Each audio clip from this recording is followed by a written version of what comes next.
Hello everyone, welcome back to my channel Code Mind. We are in the series of the TCS. So I am discussing the most frequently asked programming questions in the TCS in the C language. So already I have discussed the LCM and the GCD program, but today we will discuss the LCM and the GCD program using the command line argument, because this is very frequently asked in the TCS command line argument. So what is command line argument? So first of all, I would like to give you a basic definition of a command line argument. So what is command line argument, right? So command line argument are given after the name of the program in the command line cell of the operating system. So this is the where the command line argument is given. So it is given just after the name of the program in the command line cell of the operating system. Okay, when I will tell you about the how to give the input to the program, okay, there you can understand what is the command line argument. Just remember that it is an input given just after the name of the program in the command line cell of the operating system. So to pass a command line argument, we typically define a main function with two arguments. So whenever we need to pass the command line argument, so in our program we need to define a main function with two arguments. Okay, this is important, and we need to define a main function, okay, main function with the two arguments, right, with the two arguments. Okay, this is important that we need to define a main function with the two arguments, right.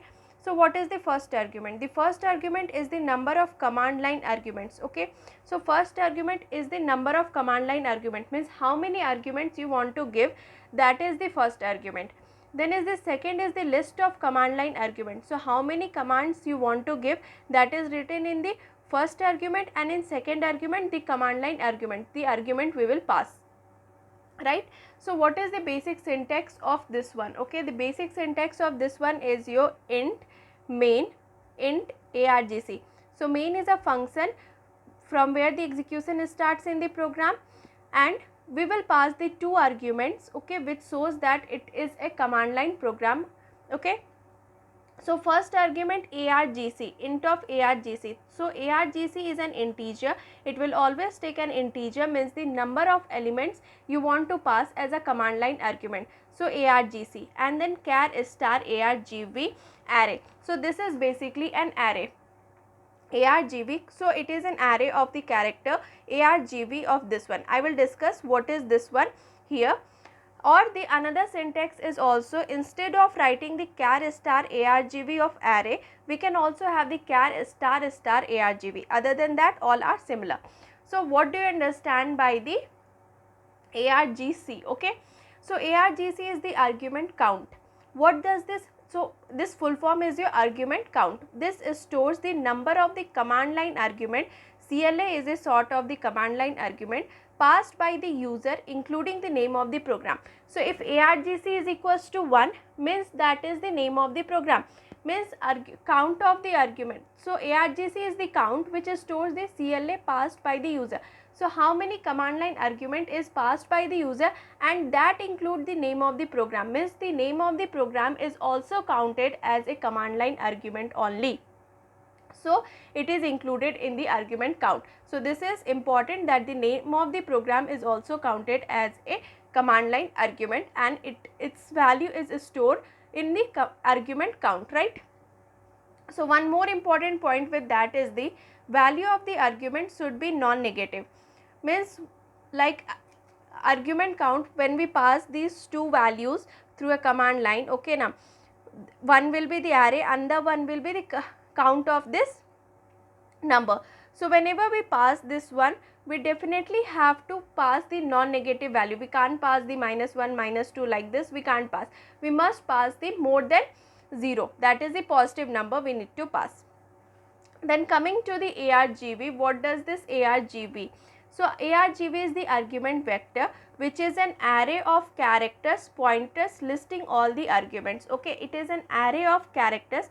तो ये array होता है किसका? characters का होता है, जो कि point करता है listing all the arguments. Okay, so if argv of 0, obviously then how we can access ARGV of 0, ARGV of 1, like this we can access. So ARGV of 0 always point to the name of the program, because the name of the program is also considered as a command line arguments, and it is also counted it here as well in the ARGC, that is the argument of count, right. So this is the basic concept of the command line argument. Before going to how to make a program on a command line argument, we must know what is the command line argument. So this is a brief notation, syntax, brief definition of the command line argument, and the syntax and the explanation of that syntax, right.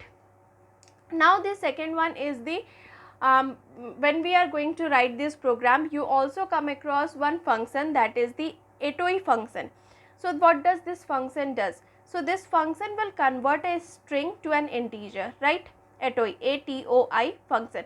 So it is present in stdlib library, okay. It is present in where? It's present in stdlib.h library, okay. In this library it is present. So its function is to convert a string to an integer. So what is the syntax of this atoi function is that atoi of constant char star of a string. So definitely we must have a constant string, because the atoi function does not change this character, okay, change this string, but just it gives the integer value of this string, that's it. So this is the an integer what we get the value, that is the syntax, okay. So this is all about command line argument and the atoi function, which will be helpful to you when you will write the LCM or the GCD program by using the command line argument, okay. So before going to the LCM program and a GCD program, you must have to, like, everyone I think knows about this one, that is the multiplication of the two numbers is equals to the LCM of the number, these two number multiplied with the GCD of the two number. So when we will write the program, we will use this formula only to calculate the LCM and GCD by using a command line argument program, okay, in C languages.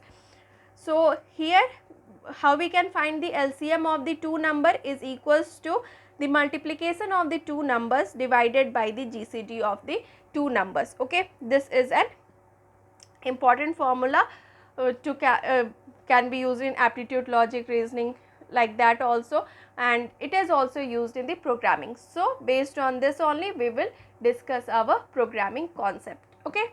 So let's go through our programming concept. So first of all I will tell you the LCM and GCD program by using a command line argument with using a recursion.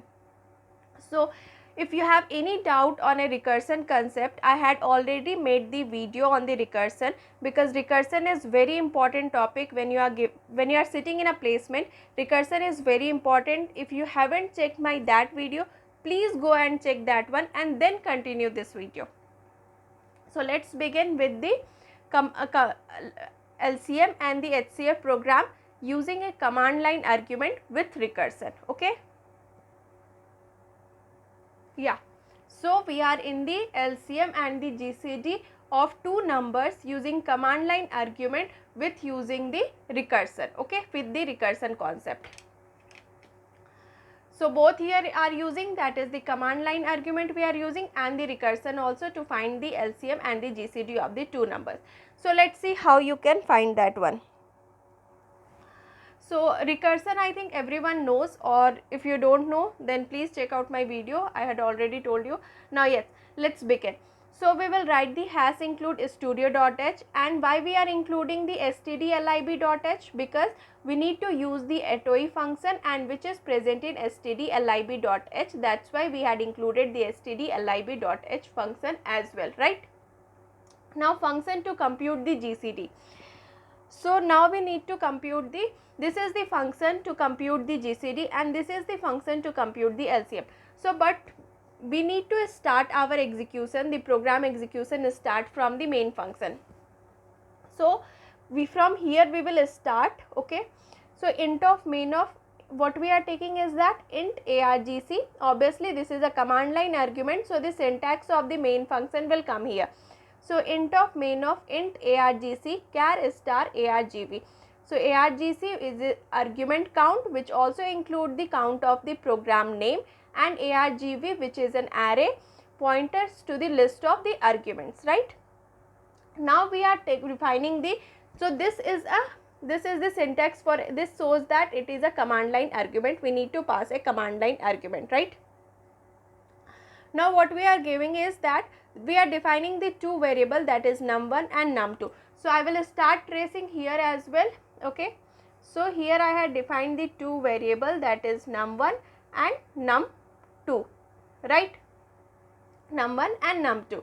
So what we are checking is that if ARGC is equals to 1, is ARGC equals to 1. If argument count is equals to 1, means we hadn't passed any command line argument and is just the name of the program.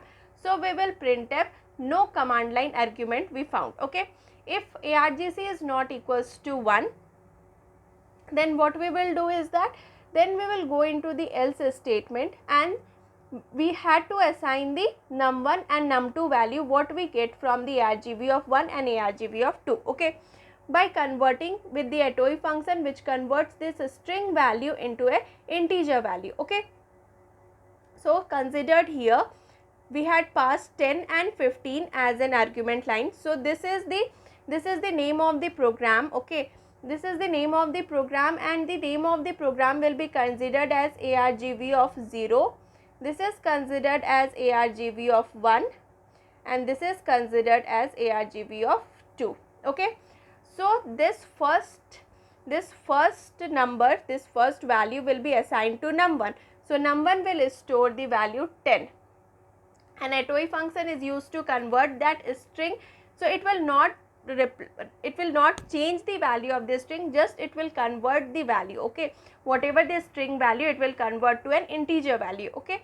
So it will convert that 10 to atoi, that is integer, into num1, and then is the 15 is stored into the num2, right. And what we are going is to do is that printf, we are printing the LCM of num1 comma num2 and GCD. We are printing the, here don't see it here, I just written this one to explain you something. Here we need to printf LCM of num1 comma num2. So here we need to call that LCM function. So now after executing this statement, it will directly jump to the LCM function, okay. This is the function to compute the LCM. So now LCM is int a comma int b. So here we pass the num1 and num2 value into a and b. Now a and b, okay, our program directly jump from here to here, right. Now a value contains your 10 and b value contains your 15, right. Now we need to return that a into b divided by GCD of a comma b. So GCD of a comma b means it will jump from here to here, right. So int of a comma int of b, right. So GCD of a comma b means the value of 10 and 15 is directly jumped to here, which is the function to compute the GCD, and now a and b value, here also a and b contains your 10 and 15 only, but here it will contain, here it will create the another variable, that is a is 10 and b is 15, right. So this is for the LCM and this is for the GCD, okay. Now we are checking if b is equals to 0. Is 15 equals to 0? No. If it is equals to 0, then we had written the a directly. So no, then we will again, this is the recursion function that we are calling the same function inside that function only, that is called a recursion. So now we are calling the GCD function. Now a contains the value of b, that is your 15, and what will be the b contains the value a mod b. Now what does this a value contains? So here the a value is 10 only, right, because GCD of b contains the value that is 15, which went to here, means like it 15 value, b value will go to here, but now the a value is your 10 only. So 10 divided by 15. So 10 mod 15 will be your 10 only, okay, because it is smaller than this one, so this value only be printed, okay. So this is your 10. So now b value contains your 10. Now this is the modified value of A and B, right? After this modified value, again it will check if B is equals to 0, no, again the GCD of B, that is the A contains your 10, means like here the A will contain your 10 and A mod B. So what is the value of A? A is your 15, 15 mod 10, okay, 15 mod 10. So which will be assigned to your B. So what will be your 15 mod 10? That will be 5 will be the remainder. So 5 will here come, okay. Again it will check if B 5 is equals to 0, no. Again GCD of B, that is the B value is passed to A and then A mod B. A mod B is how much it is? A mod B, that is the A value is 10, okay, and B value is 5. So then the remainder is your 0, which will be passed to B. Now if B is equals to 0, yes, now B is equals to 0, so we will return the A. So A value is your 5. So 5 value is returned to here, this part, because this only called, okay. So 5 value is returned here. So now what it contains, that is A into B, which is your 10 into 15, that is your 150 divided by 5. So what is the answer? That is the 30, okay. So that 30 will be returned here and the output will be printed as a 30 here. So output for this one is your 30, right? This output for this one is your 30, right? Hope you understood how it is working. If you didn't understood how it worked, so first go and check the recursion concept, because recursion concept is very important to understand how it is exactly working. Then you will definitely understand. If any query, do ask with me or trace it, you will definitely get this point, right? So now in this same one, if we want to find the GCD, how we can find the GCD?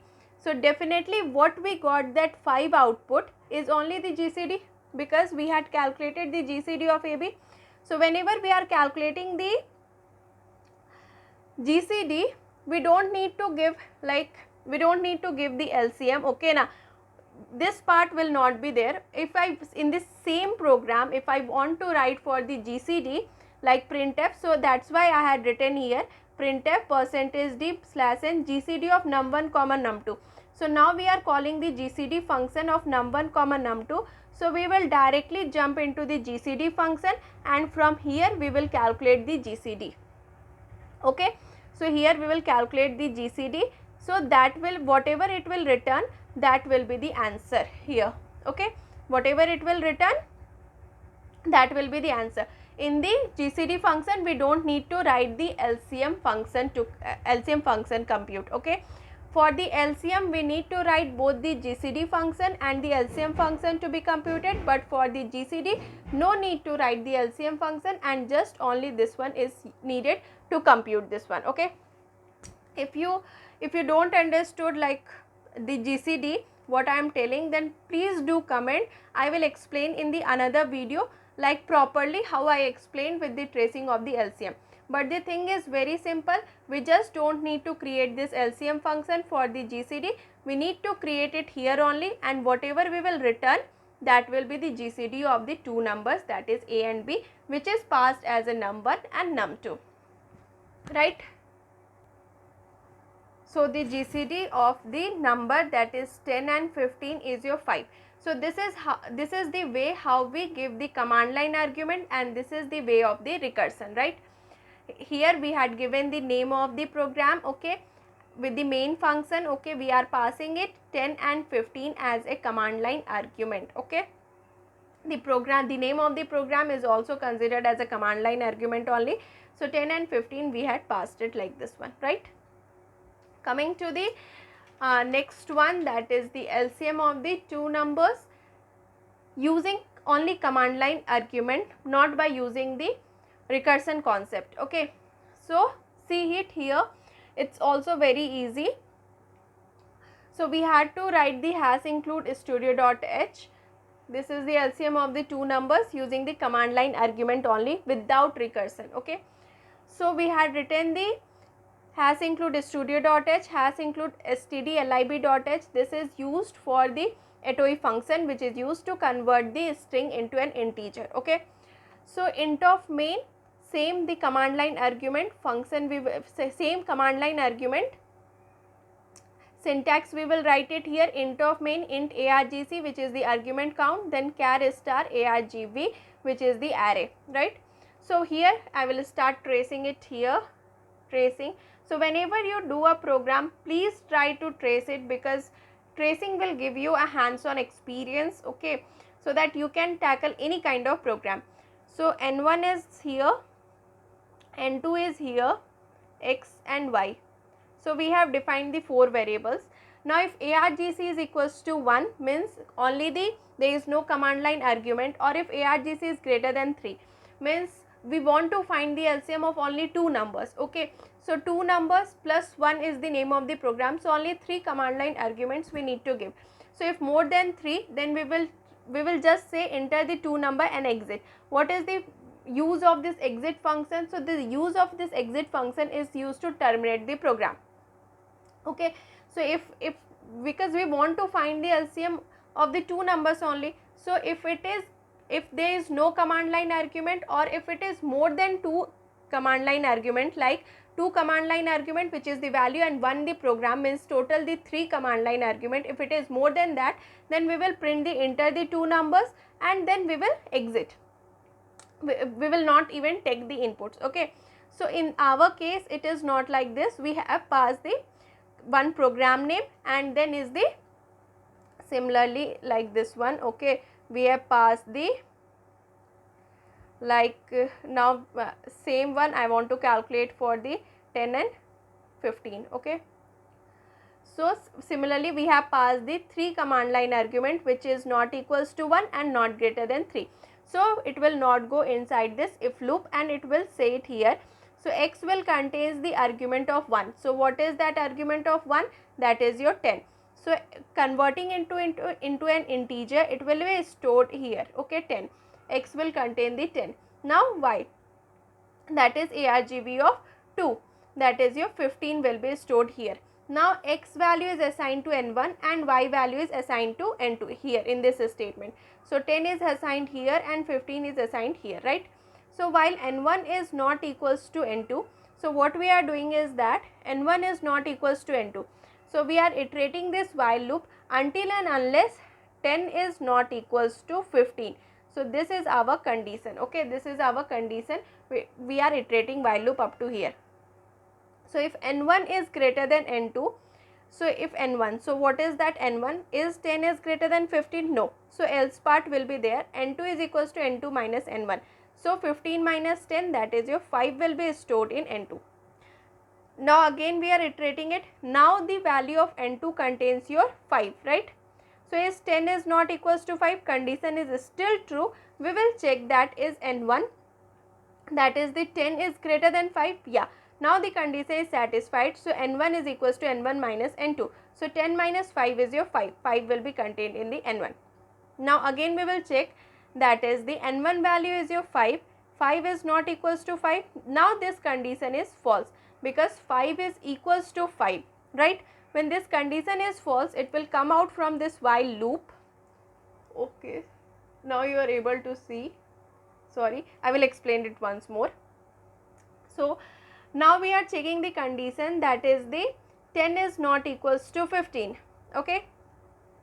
So when 10 is not equals to 15, so it will, is the 10 is greater than 15? No, it will go to else loop, and 15 minus 10, that is your 5 will be stored into n2. Now n1 is 10 and n2 is 5. So is 10 is not equals to 5, condition is still true, and 10 is greater than 5. So 10 minus 5 is 5. Now n1 contains 5 and n2 contains 5. Now 5 is not equals to 5. This condition becomes false, because 5 is equals to 5. So it will come out from this loop with n1 is 5 and n2 is 5, right. So now we are calculating the LCM of the two numbers, that is x and y. What is the actual number? 10 and 15. So how we will calculate? So similar what I told you here, with this formula only we have calculated for the recursion as well LCM, and for the without recursion also we will calculate with this formula only. So that is the actual number which is stored in x and y. So x into y divided by the GCD. GCD of the two numbers. So GCD of the two numbers, what we have find from this loop is the GCD of the two numbers, that is the n1 value. n1 value is the GCD, so n1 is 5. So x into y, that is 15 into 10, so it will be calculated as 15 into 10 divided by, from what we are dividing is n1 value, which is your GCD. n1 is, what is that? GCD. So if you learn the LCM program, you can easily calculate the GCD program, right? So 15 into 10 is your 150 divided by 5, which is your 30. So 30 is the LCM of these two numbers, that is 10 and 15, and 5 is the GCD of the number. So we had seen the LCM and the GCD program using CLA with recursion and without recursion. So both the concepts are very important. So please practice this program. You will definitely get. If you get any doubt, please comment below. I will help you out. Thank you for watching the video till here. If you like the video, please do like, share with your friends and subscribe to my channel. Thank you.